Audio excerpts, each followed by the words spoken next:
Filant à travers l'espace, la lumière est l'élément le plus rapide de l'univers. Elle fait 7 fois le tour de la Terre en 1 seconde. Elle nous parvient après avoir traversé de vastes étendues du cosmos dont elle nous révèle l'histoire. Nous pouvons ainsi remonter le temps. La lumière se déplace à la vitesse de 300 000 km par seconde. C'est une barrière infranchissable. Rien n'est plus rapide. Nous n'avons jamais été plus vite que la lumière. Mais est-ce définitif? Les vaisseaux spatiaux ne parviendront-ils pas à être encore plus rapides? Cela vaut-il la peine d'essayer? On ne peut pas abandonner l'idée. Ce serait une vraie défaite.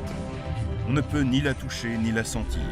C'est un élément abstrait d'une importance capitale. Elle est le mouvement logé au cœur même de toute existence, le pivot fondamental de l'univers. C'est la vitesse de la lumière.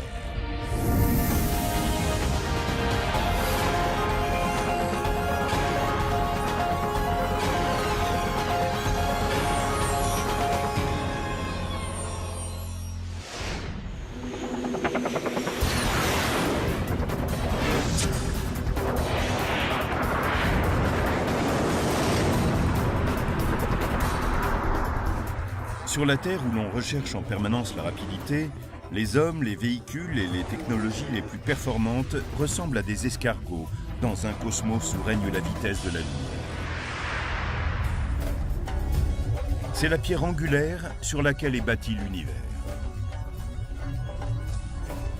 Il y a une expression célèbre en physique qui dit que la vitesse de la lumière n'est pas seulement une bonne idée, c'est une loi. La vitesse de la lumière fait partie des limites les plus importantes de l'univers. La lumière se déplace à 300 000 km par seconde. C'est tout simplement incroyable. Si elle décrivait un cercle autour de la Terre, elle pourrait en faire le tour 7 fois en 1 seconde. C'est hallucinant. Cette vitesse hallucinante est la première chose à laquelle on est confronté quand on aborde le phénomène de la lumière. C'est largement la sous-estimer que de parler simplement de sa rapidité. C'est étonnant, quand j'utilise mon téléphone cellulaire, je peux parler à quelqu'un qui est à l'autre bout du pays sans être consciente du moindre décalage de temps. Le signal passe de mon téléphone à une tour, puis à un satellite et revient vers la Terre. C'est ainsi que la vitesse de la lumière peut nous sembler sans limite. Le professeur de physique Clifford Johnson, de l'Université de Californie du Sud, est un cycliste acharné. Il roule sur cette piste pour tenter de couvrir les 300 000 km que la lumière parcourt en 1 seconde. Il comprend très vite que ce n'est pas gagné. Pour couvrir la distance que la lumière parcourt en 1 seconde, il me faudrait 22 mois en roulant à 20 km à l'heure, 24 heures sur 24.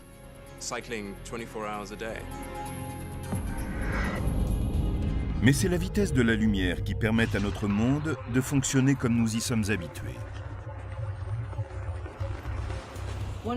Un des effets bénéfiques de cette grande rapidité de la lumière, c'est que ce que nous voyons est réellement ce que nous percevons.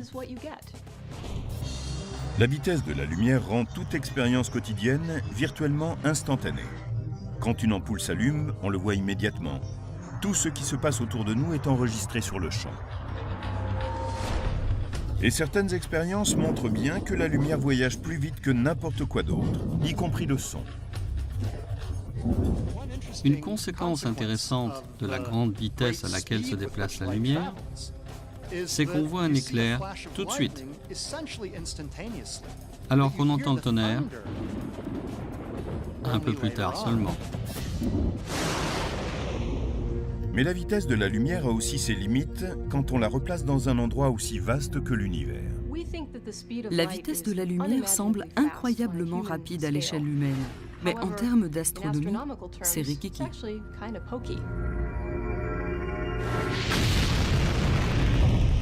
Quand le vaisseau Apollo a été lancé dans l'espace et qu'il filait à la vitesse incroyable de 40 000 km/h, la vitesse de la lumière parut faible quand on voulut parler aux astronautes qui étaient à 410 000 km de là, sur la surface lunaire.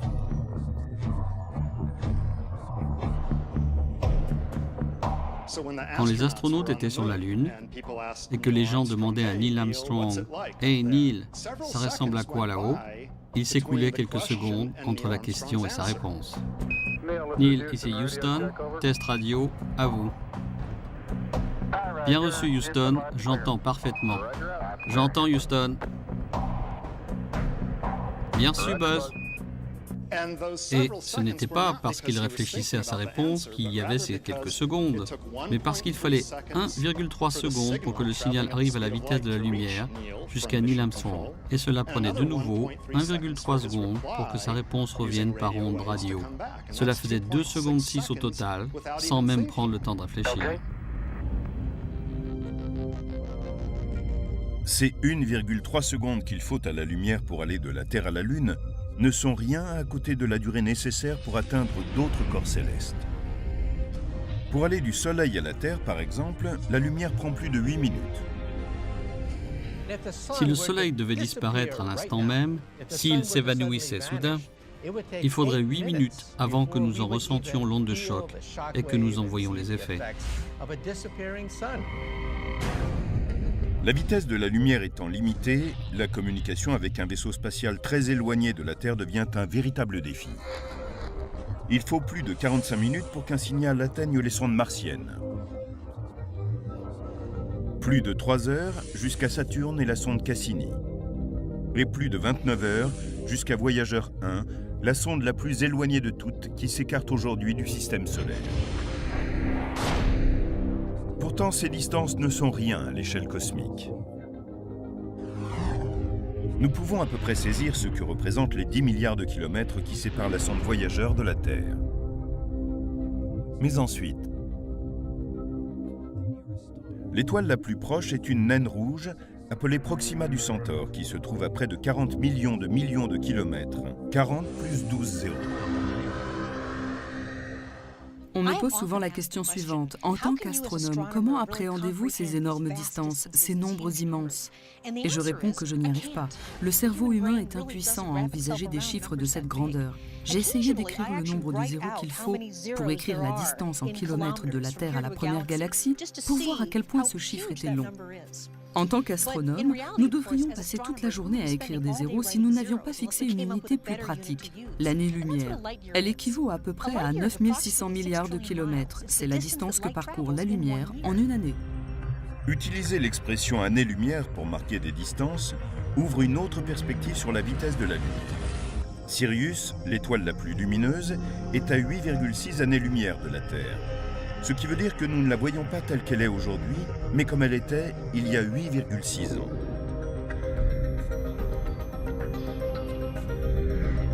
Nous voyons Vega comme elle était il y a 25 ans.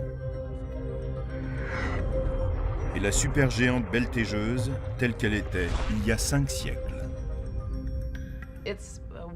C'est un merveilleux cadeau de la nature.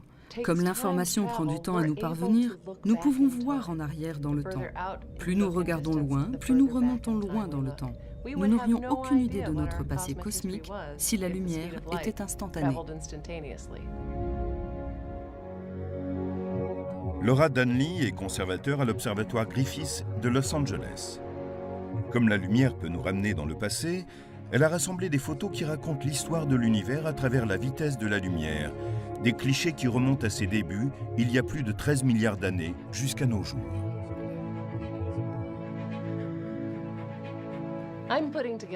Je rassemble un album qui retrace l'histoire de notre famille de galaxies. Il montre toutes celles que nous pouvons voir avec nos télescopes, depuis que nous avons ces outils. Chaque photo montre un objet de l'univers à une époque déterminée par sa distance en années-lumière. Voici la célèbre nébuleuse du Crabe, il y a 6500 ans. Le centre galactique au cœur de la Voie lactée, il y a 26 000 ans. Et la galaxie d'Andromède, notre voisine, il y a 2 500 000 ans. Mais c'est pratiquement hier à l'échelle cosmique. J'adore cet amas d'étoiles. Dans 90% des cas environ, l'album est rempli de galaxies communes, mais étonnamment différentes. Ces deux-là sont entrés en collision. Comme vous le voyez, l'une semble carrément traverser l'autre. Les galaxies évoluent et entrent en interaction de manière souvent dramatique. Celle-ci doit être à environ 500 millions d'années-lumière de la Terre. Tandis que Laura Denley place chaque image dans cet album, d'autres photos commencent à apparaître. Des galaxies adultes ont évolué, donnant naissance à des objets très variés au cours des 12 milliards d'années précédentes. Mais certaines photos d'enfance du cosmos montrent aussi des galaxies alors que l'univers n'en était qu'à ses premiers pas. Ces galaxies sont très intéressantes. Elles se situent à 11 milliards d'années-lumière de la Terre. Très compactes, elles ont un âge analogue à celui d'un enfant d'environ 2 ans et demi, quand il commence à savoir vraiment marcher. Mais ces galaxies ont des frères et sœurs plus jeunes. Cette magnifique photo présente une lentille gravitationnelle, un amas de galaxies situé à 2,2 milliards d'années-lumière. Elle courbe la lumière et nous permet de mieux voir dans l'espace et le temps. Cette lentille révèle une minuscule tache qui est l'une des premières galaxies que l'on puisse voir telle qu'elle était il y a 13 milliards d'années, un nouveau-né dans un univers en pleine évolution.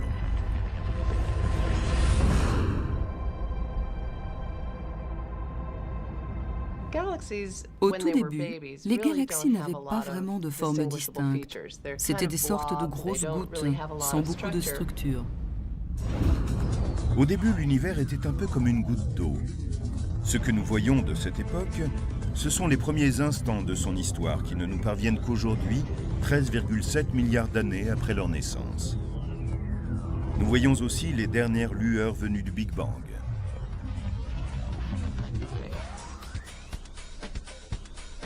Elles sont connues sous le nom de CMB ou écho micro-ondes du Big Bang.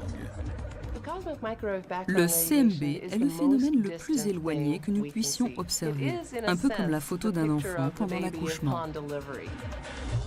La photo du ciel dévoile une lueur uniforme, c'est-à-dire l'univers tel qu'il était juste après sa naissance.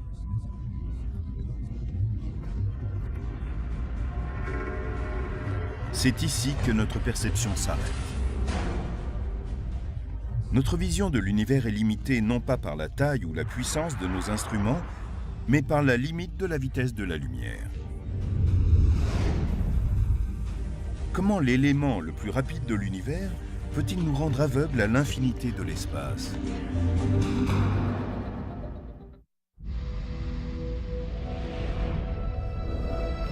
Sachant que la vitesse de la lumière est de 9600 milliards de kilomètres par an, nous avons cette unité, l'année-lumière, qui nous permet de parler de façon plus pratique des distances considérables que l'on rencontre dans l'univers. Il est également important de comprendre que l'année-lumière est une constante, 9600 milliards de kilomètres par an. La vitesse de la lumière est constante. L'univers change tout le temps et on ne la voit jamais aller à un autre rythme. La vitesse de la lumière est donc le maître étalon de tout l'univers. En fait, la vitesse constante de la lumière est un outil formidable pour mesurer la distance dans l'espace infini. Cet outil est appelé le décalage vers le rouge. Le phénomène se produit quand la lumière se déplace à une vitesse fixe entre les galaxies. Quand l'espace entre celles-ci s'allonge, la lumière qui se déplace entre elles s'étire et devient rouge. Quand la lumière court d'une galaxie à l'autre, d'une galaxie lointaine jusqu'à la Terre par exemple, elle est étirée en même temps que l'espace s'étend. Et par là même, une longueur d'onde courte de couleur bleue devient graduellement une longueur d'onde longue de couleur plus rouge. C'est là l'origine du décalage au rouge que l'on voit dans le spectre des galaxies. Comment le décalage au rouge permet-il de mesurer une distance? Grâce à une découverte stupéfiante faite en 1926 à l'observatoire du mont Wilson, près de Los Angeles. C'est toujours émouvant pour moi de me retrouver ici, sur le mont Wilson. C'est à cet endroit précis que notre vision de l'univers a entièrement changé. C'est ici qu'Edwin Hubble a découvert que l'univers était en expansion. Personne ne s'en doutait, et cela a tout changé. Observant partout des décalages au rouge, Hubble découvrit que toutes les galaxies s'éloignaient les unes des autres, ce qui est provoqué par l'expansion de l'espace lui-même, comme nous le savons maintenant. De la Terre, on ne voit pas la galaxie s'éloigner, et c'est pourtant le cas, parce que sa lumière est décalée vers le rouge. Une galaxie qui s'éloigne lentement subit un léger décalage au rouge. Une galaxie plus rapide a un décalage au rouge plus important. Mais Hubble a découvert aussi que ces galaxies plus rapides étaient plus éloignées. Cela signifie que plus le décalage au rouge est important, plus la galaxie est éloignée. En effectuant des calculs mathématiques après avoir vu la vitesse d'expansion de l'espace, les cosmologistes ont pu estimer l'âge de l'univers. Et si l'on combine cela avec la vitesse de la lumière, on est face à un immense casse-tête. L'univers est un endroit si vaste que la vitesse de déplacement de la lumière est très importante. L'univers a commencé il y a environ 13 milliards et demi d'années. Cela veut dire que nous ne pouvons remonter que sur 13 milliards et demi d'années. La lumière n'a pas eu le temps de se déplacer davantage. Notre horizon de lumière est une sphère d'un diamètre de 13,5 milliards d'années-lumière, qui contient tout ce que nous pouvons voir. Mais c'est là que réside la grande énigme. L'espace se termine-t-il là? Nous n'avons aucune raison de croire que l'univers se limite à la distance que nous sommes capables de percevoir. Il est possible qu'il soit bien plus vaste, mais étant donné le temps de déplacement de la lumière, c'est tout ce que nous pouvons voir, c'est notre horizon. Examinons cette énigme. Les astronomes d'une galaxie à la limite de notre horizon ne peuvent voir aucune galaxie de l'autre côté de l'horizon. Mais ils peuvent voir des galaxies à 13 milliards et demi d'années-lumière dans l'autre direction, puis des astronomes à la limite de leur horizon peuvent, et ainsi de suite, peut-être jusqu'à l'infini. Comme les astronomes sur Terre, la vitesse de la lumière les a pris au piège. Si nous nous demandons ce qui se passe au-delà de notre horizon de lumière, nous butons sur le fait que la vitesse de la lumière est vraiment une barrière. Est-ce réconfortant qu'il y ait déjà tellement à observer dans les limites de notre horizon? Cette photo d'une beauté à couper le souffle est celle du champ ultra-profond de Hubble, prise par le télescope spatial Hubble. C'est une image extrêmement détaillée d'une région du ciel 100 fois plus petite que la pleine Lune, et qui pourtant comprend 10 000 galaxies.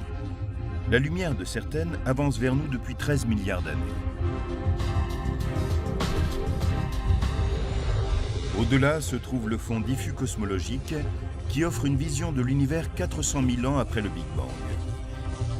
Dans l'image traitée selon le code couleur de la NASA, le rayonnement électromagnétique vert représente une distribution de matière tellement uniforme que la température n'offre pas d'écart supérieur à 1/50 millième de degré. Nous ne connaissons rien d'autre qui soit à ce point uniforme. Et pour les astronomes, l'univers devrait être très différent.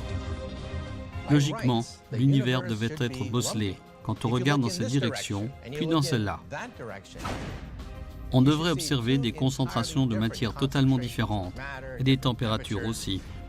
Et pourtant, tout cela est extrêmement uniforme. Nous sommes donc en face d'une énigme.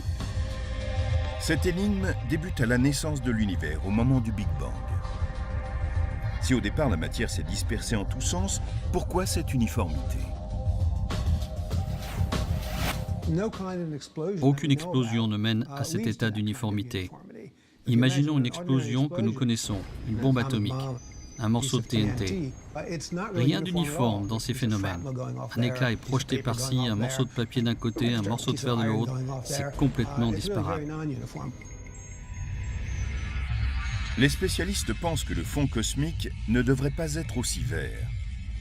Nous allons comprendre pourquoi dans un magasin de peinture tout à fait banal. Imaginons un univers constitué de différentes couleurs de peinture. Dans cet univers imaginaire, nous avons un pot de peinture jaune et un autre de peinture bleue. Au moment du Big Bang, les deux pots de peinture commencent à s'éloigner l'un de l'autre. Et du coup, un côté devrait être jaune et l'autre bleu. Mais comme nous le savons, le cosmos semble vert.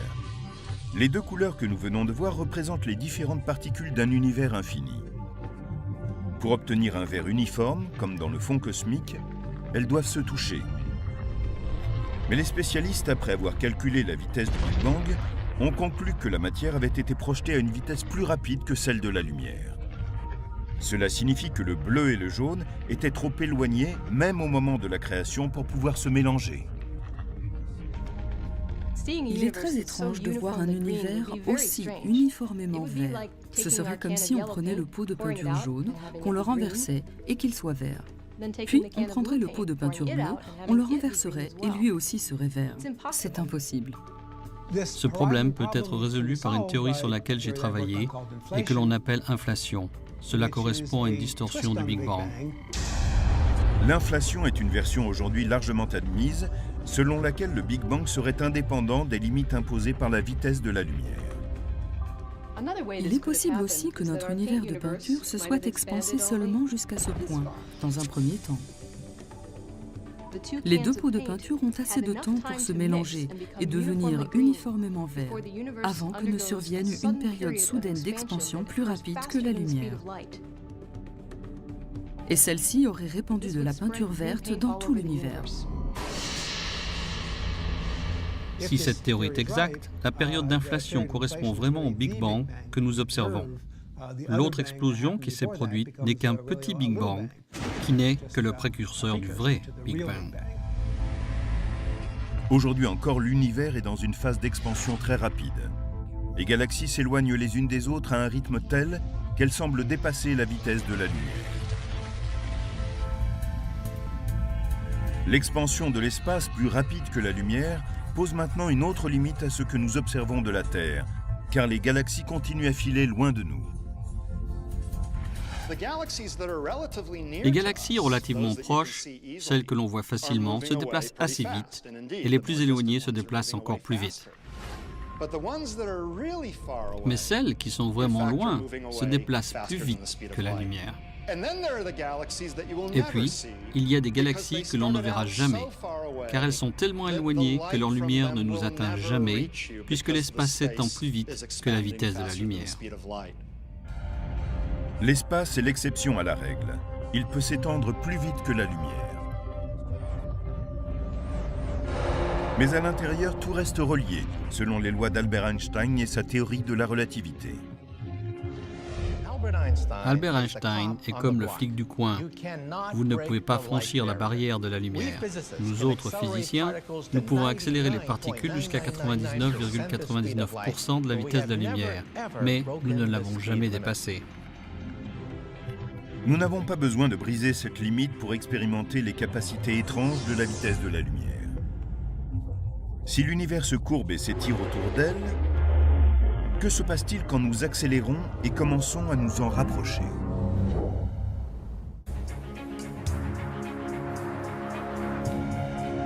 Pour la plupart d'entre nous, la lumière semble être un élément très simple, un phénomène naturel qui nous permet de voir l'univers. Sous le regard scrutateur de la science, cela devient étrange et bizarre. La lumière est un élément tellement important de notre vie quotidienne.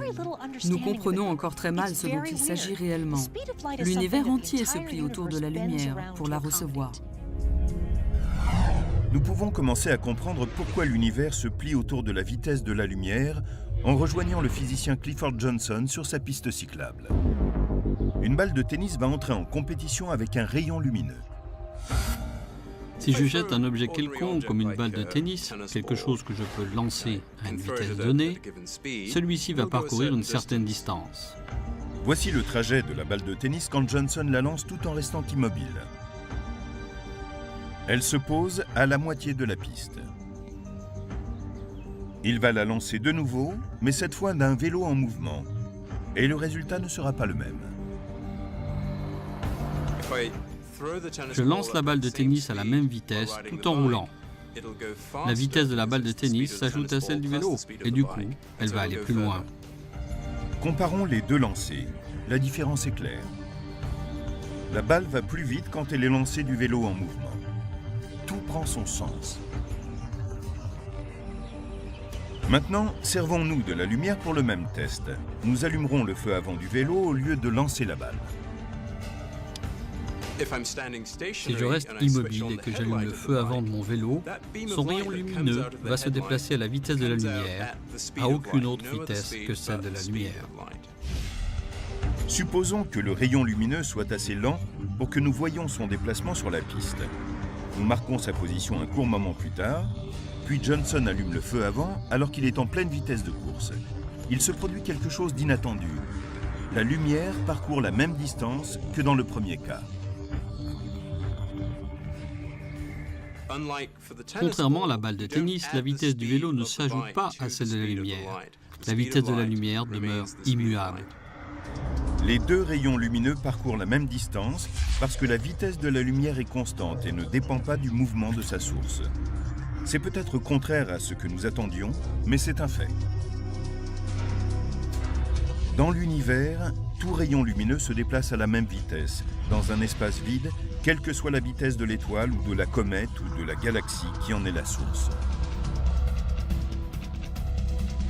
Après cette découverte de savants de la fin du 19e siècle, Albert Einstein effectua des calculs et développa sa théorie de la relativité, qui a pour centre la vitesse constante de la lumière. Comprendre la vitesse de la lumière nous a ouvert une fenêtre sur la nature de l'espace et du temps, tel que nous l'appréhendons aujourd'hui.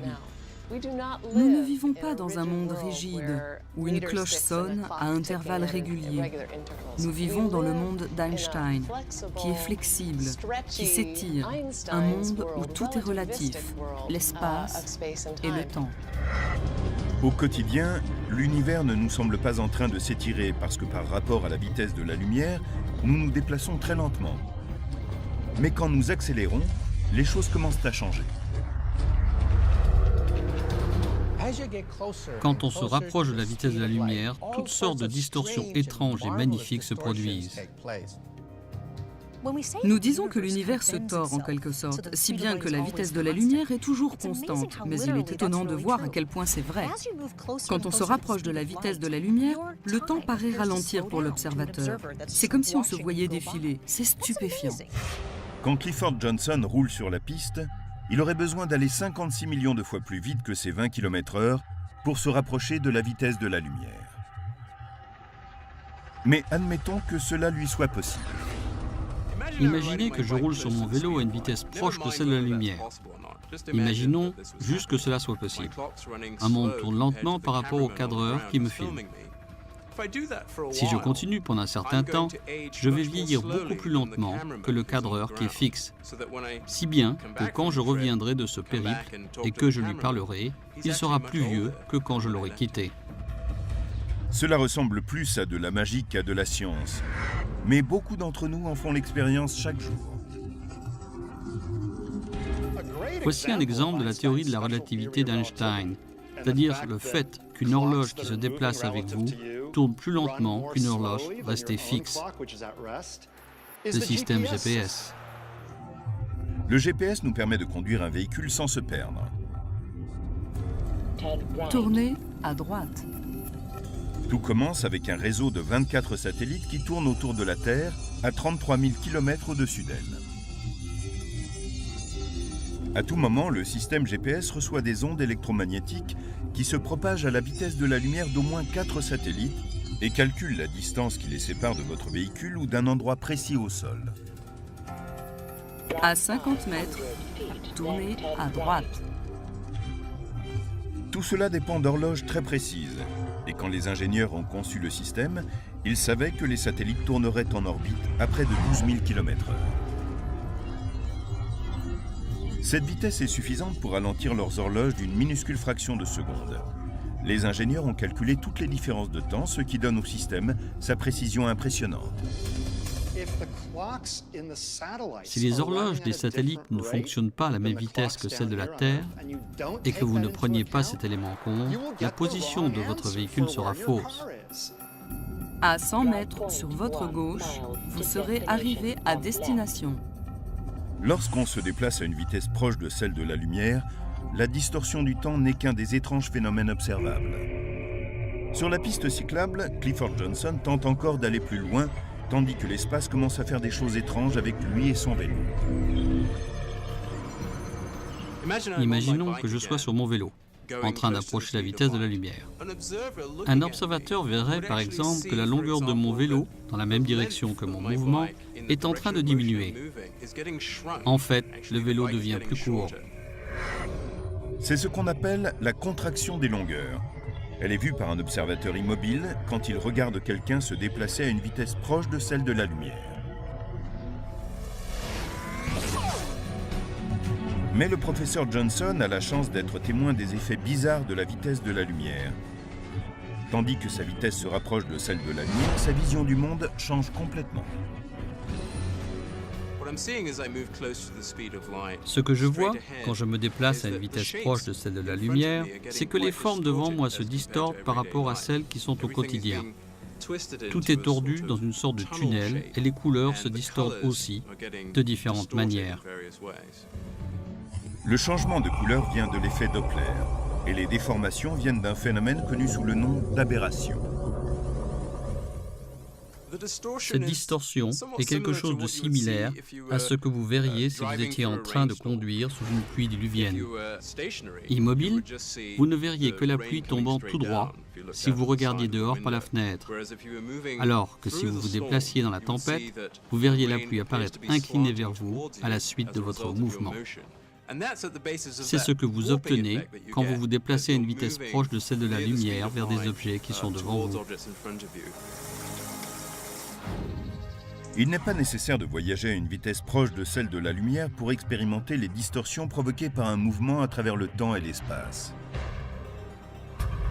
Nous les observons à chaque minute de la journée. Des distorsions produites par la barrière de la vitesse de la lumière se produisent tous les jours dans notre vie. Mais les effets en sont si infimes que nous ne pouvons les percevoir. Dans un monde qui se meut lentement, la vitesse de la lumière provoque d'autres phénomènes étranges que nous percevons parfaitement. La vitesse de la lumière peut être une constante, mais seulement dans le vide spatial. Quand la lumière se déplace à travers des éléments comme le verre ou des fluides, elle ralentit sensiblement.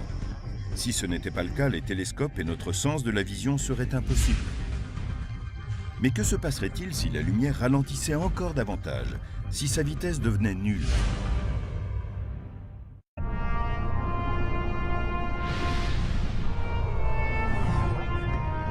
La lumière se déplace à 300 000 km/s.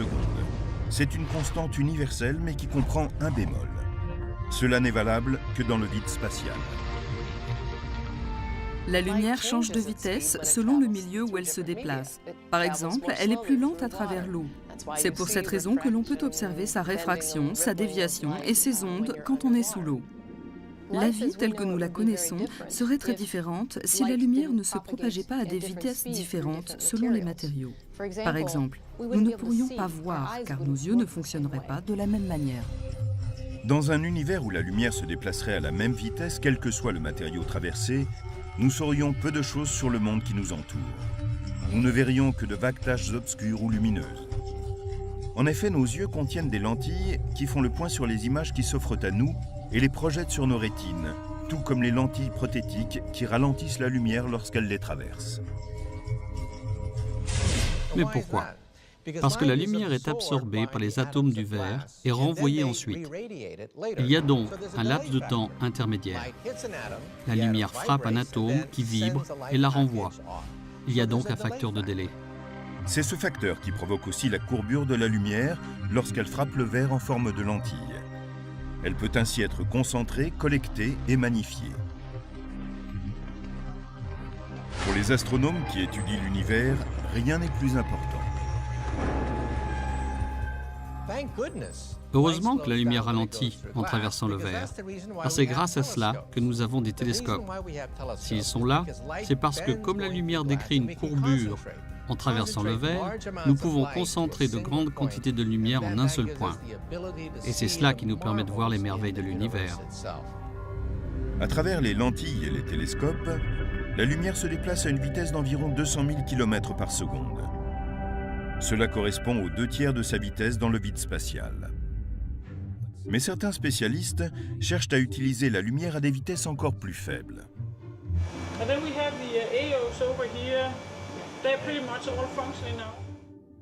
Dans son laboratoire sur le campus de l'université d'Harvard, Lin Hao a ralenti la lumière au point extrême, jusqu'à 0.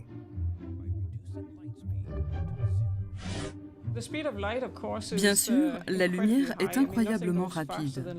Rien ne va plus vite que ces 300 000 km par seconde. Nous pensons que c'est une vitesse exceptionnelle et qu'il faut essayer d'en faire quelque chose. Lin Hao et son équipe travaillent dans un laboratoire rempli de lasers, de miroirs, de prismes et d'autres outils étranges. Ils exercent ici une branche de la physique où peu de spécialistes se sont aventurés. Si nous arrivons à transformer aussi radicalement la vitesse de la lumière, par exemple en la ramenant à la vitesse d'un vélo, nous pourrons ensuite commencer à tester des zones de l'univers où personne n'est encore jamais allé. Dans le labo de Lin Hao, on ralentit la vitesse de la lumière en dirigeant des lasers sur 2 nuages microscopiques de gaz de sodium, refroidis à quelques milliards de degrés en dessous du zéro absolu. Un laser de contrôle frappe les 2 nuages et les prépare à l'action. Puis une brève décharge de lumière est tirée vers le premier nuage. Elle est bloquée par le gaz et ralentie jusqu'à atteindre une vitesse de quelques kilomètres par heure. La décharge de lumière mesure 1 km de long dans l'espace libre. Elle se comprime comme un accordéon en entrant dans le nuage d'atomes et finit par mesurer seulement 0,02 mm. C'est moins que la moitié de l'épaisseur d'un cheveu. C'est tellement petit qu'elle va finir par se fondre totalement dans le nuage. Lin Hao dit que l'empreinte atomique de la lumière dans le nuage de sodium est une copie parfaite, noyée dans les atomes, de l'impulsion originelle de lumière. Elle peut ensuite être arrêtée dans l'espace libre entre 2 nuages avant de repartir. Quand elle entre dans le second nuage, un autre tir du laser de contrôle la redéploie à sa taille, forme et vitesse originale de 300 000 km par seconde. Cette manipulation est comparable à la téléportation de la science-fiction, capable d'envoyer individus et objets dans l'espace. Dans ces expériences, nous arrêtons l'impulsion lumineuse dans une partie de l'espace, nous lui redonnons vie ailleurs et la replaçons sur son chemin initial. Depuis que la lumière peut transporter une information, cette technologie futuriste ouvre la voie à des ordinateurs qui seraient basés sur la lumière et pourraient se passer de puces et de câbles. L'information serait lue directement à partir de la lumière, plus rapidement, de façon plus compacte et plus sûre qu'avec les outils dont nous disposons aujourd'hui. Mais le plus grand rêve des spécialistes se trouve à l'autre bout du spectre. Face à la vitesse de la lumière, nous sommes toujours comme devant un mur infranchissable. Einstein a dit que nous ne pourrions jamais dépasser cette limite. Mais l'histoire est pleine de choses impossibles qui sont devenues réalité. Serons-nous capables de rejoindre les étoiles dans des vaisseaux plus rapides que la lumière? Et dans ce cas, quand?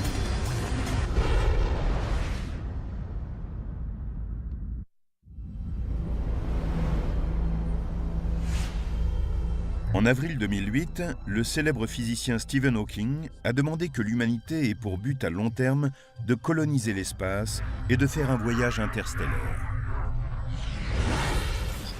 Se déployer dans l'espace changera complètement l'avenir de l'humanité et sera peut-être déterminant pour assurer notre survie. Les étoiles sont tellement éloignées que notre seule chance de pouvoir accomplir un voyage est d'aller plus vite que la lumière. Mais il y a un obstacle. La théorie de la relativité d'Einstein nous dit que la masse d'un vaisseau spatial est proche de l'infini quand il se déplace à une vitesse proche de celle de la lumière.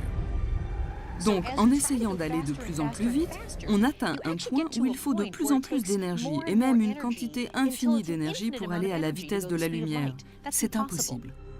Donc, voyager à la vitesse de la lumière est impossible. En est-on vraiment sûr? Mark Millis est l'un des rares physiciens à avoir décidé de ne pas jeter l'éponge. Spécialiste de la propulsion à la NASA, il aime construire des maquettes de vaisseaux spatiaux à ses moments perdus. Et il est conscient de susciter les rires lorsqu'il parle très sérieusement de voyager vers les étoiles. Ces moqueries sont en fait une réponse très saine.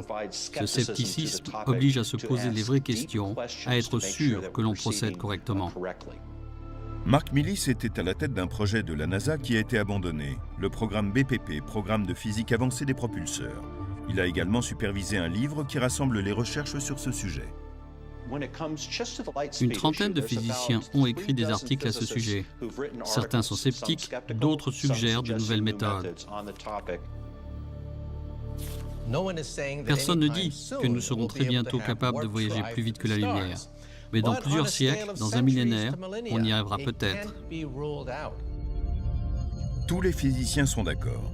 Il est impossible de traverser l'espace plus vite que la lumière. Mais on peut peut-être dévier le problème en altérant l'espace au lieu de le traverser. Même les spécialistes de la NASA étudient la possibilité de plier l'espace, d'y pratiquer un trou, de bâtir un tunnel qui traverserait l'espace et le temps. C'est l'idée des trous de verre, courber l'espace sur lui-même et prendre un raccourci à travers l'univers. À quoi ressemblerait une machine à courber l'univers ? Elle serait sans doute monumentale. Ce pourrait être une installation placée sur un nombre immense d'astéroïdes disposés en une sphère géante. Il faudrait une batterie de rayons laser afin de concentrer une énergie fantastique en un seul point. Il faudrait atteindre des températures incroyables, les plus hautes énergies que nous ayons dans notre univers pour ouvrir un trou, une bulle, un passage vers un autre univers. Il y a une autre façon de transformer l'espace pour nous déplacer plus vite que la lumière. C'est le voyage supraluminique. Miguel Alcubierre a été le premier à écrire à ce sujet en 1994. Alcubierre, physicien mexicain, a effectué les calculs retraçant le parcours d'un vaisseau interstellaire propulsé par un temps spatial supraluminique. Derrière le vaisseau, l'espace-temps est en expansion. Devant le vaisseau, l'espace-temps se contracte. Entre les deux, le vaisseau se déplace comme un surfeur. Le vaisseau lui-même est placé à l'intérieur d'une bulle et l'espace autour de lui le propulse plus vite que la lumière. Mais il faudra attendre des siècles avant d'accomplir un voyage supraluminique, si toutefois cela s'avère possible. En Suisse, les physiciens qui travaillent sur le grand collisionneur de Hadron sont peut-être déjà sur la bonne voie. Aujourd'hui, le grand collisionneur de Hadron est un destructeur d'atomes. Il fait entrer en collision des particules. Il va générer des énergies importantes que l'espace et le temps vont courber. C'est le premier petit pas vers le voyage supraluminique.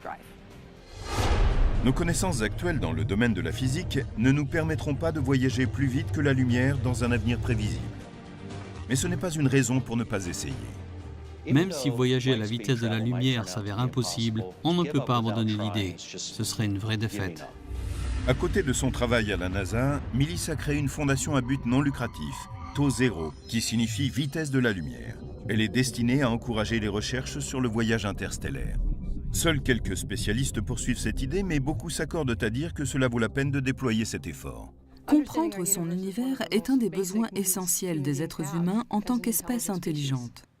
Alors, devons-nous continuer nos recherches sur les technologies et les principes physiques qui nous permettraient peut-être de voyager plus vite que la lumière ? Même si nous ne découvrons jamais le moyen de voyager plus vite que la lumière, nous pouvons découvrir des tas d'autres choses très utiles. Et si la science constatait que la barrière de la vitesse de la lumière était infranchissable et le voyage interstellaire impossible ? Cela donnerait une toute autre importance au vaisseau spatial sur lequel nous vivons, la Terre. Cela nous obligerait à utiliser notre technologie pour la préserver, puisque nous sommes ces éternels passagers dans notre voyage à travers l'univers.